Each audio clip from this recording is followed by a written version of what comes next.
He just always carried on this like light into a room. Frank was like a huge teddy bear. He was going to take me to a lighthouse on our 6th anniversary, but it was a total surprise, and I didn't even find out about it until he passed away. He made me a better person.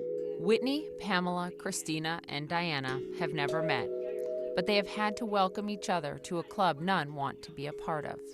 He called me and he was like sobbing, and I've never heard my husband cry.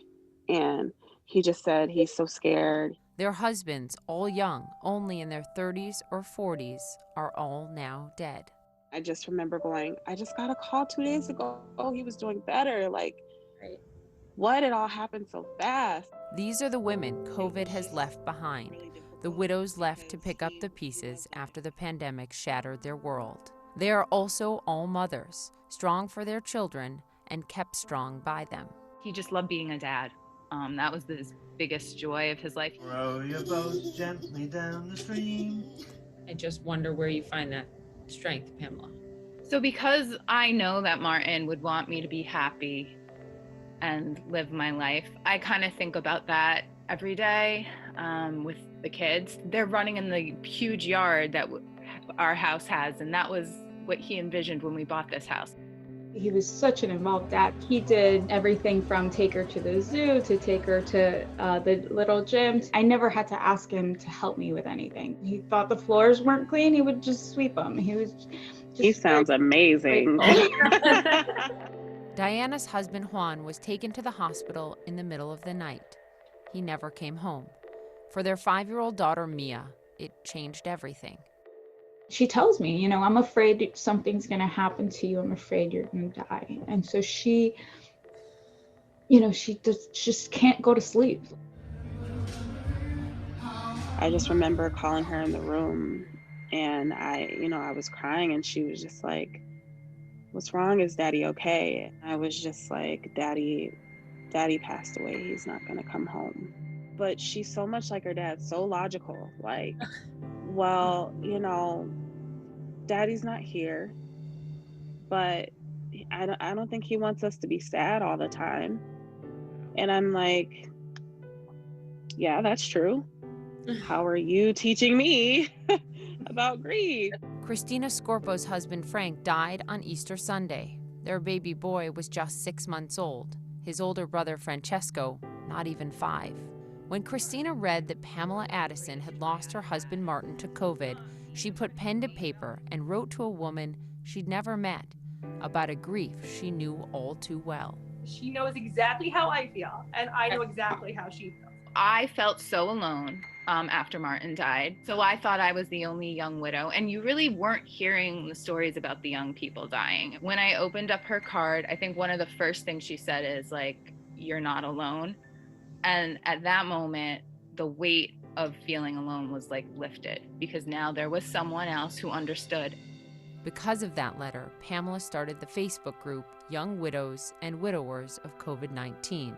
She's my inspiration for why I decided to do it. It became a place for Diana Ordonez and Whitney Parker to go after their husbands Juan and Leslie died quickly from COVID. You, Diana, called Juan the other half of my soul. How do you cope with that now? With Mia, with your little girl? I try to remember. I can almost still hear what he would say to me in certain situations. There's this empty silence where his words would once be, I don't know if it's coping, but I just I let myself feel that. I'm thankful that I have the voice. Yeah. Because ultimately I have a piece of heaven here with me. They're half of him. So I got lucky that they're here with me. And I'm forever grateful for that. That's the biggest part of my life is them. And he was the one who gave them to me. A shared grief, but without a shared embrace, able only to comfort each other through the cold, hard screens of their computers. He was only here for 31 years, but he really did so much in those years.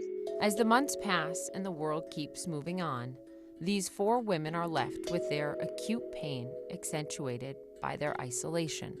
For weeks after he passed, I would wake up suddenly in the middle of the night and I would reach for my phone thinking I missed the call.